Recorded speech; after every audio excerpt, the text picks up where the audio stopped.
So who am I with? Rev Moobi.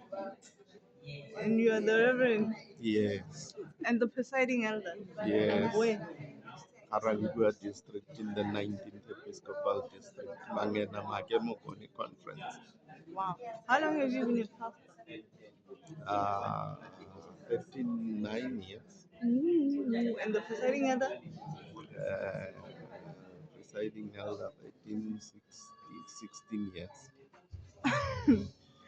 So, in that time, what have been the highlight of your ministry? The highlight of my ministry is helping local churches to develop and become self-sufficient, growing entities. And are you achieving that? That's what. Well, it is a moving target. When you achieve a certain level, you are looking forward to going to the next level. How long does it take to develop a church or grow people? Well, it depends on which growth you are talking about. Usually, when we talk about church growth, we are only concerned with what is called numerical growth, whereas the most important part of growing a church should be organic growth. Organic growth will take the development of the level of spirituality, maturity, and righteousness amongst believers. And that takes a cycle. Well, authors say it takes a 5 year cycle to reach the first milestone, and you will need another 5 years to reach the next milestone. And those milestones will be the ones that are able to show you the organic growth of that local church. Oh, so when you have, what is your fulfillment in the ministry? Or do you think you have done enough? Are you fulfilled? Are you still looking for fulfillment? There is never a time when you have done enough. Your fulfillment is to see righteousness grow and people understanding that their spiritual life should impact on their everyday activity, not an event of a Sunday or so.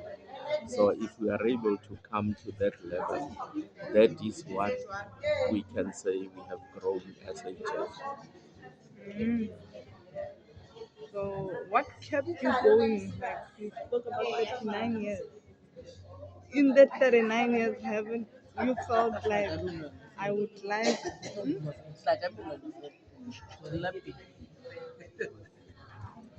uh, haven't you felt like I want to give up or this is tiring?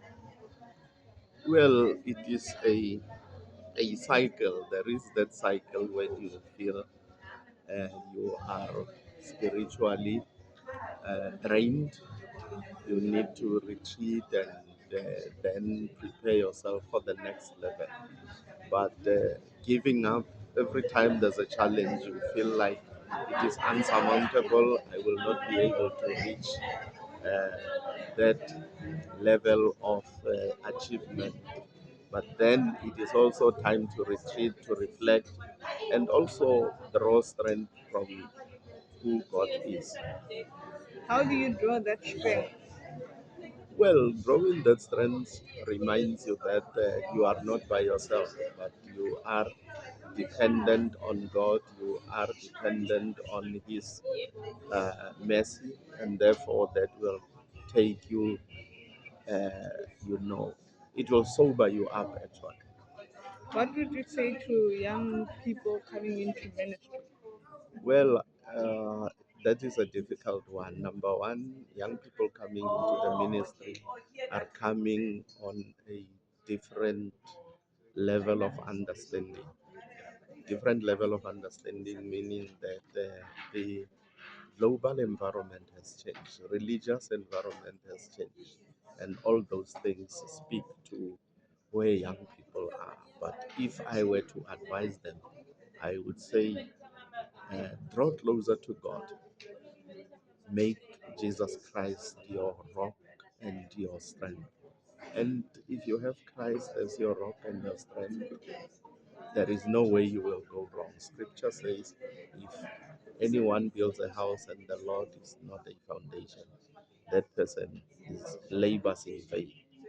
So if the foundation is right with the young people, no matter what the global environment is, no matter what the circumstances that they find themselves in, materialistic world, a world that is drawing further away from God and the principles of the Bible, if you are able to navigate that space as a young person coming into the ministry or coming into the journey of faith, you will be able to make it.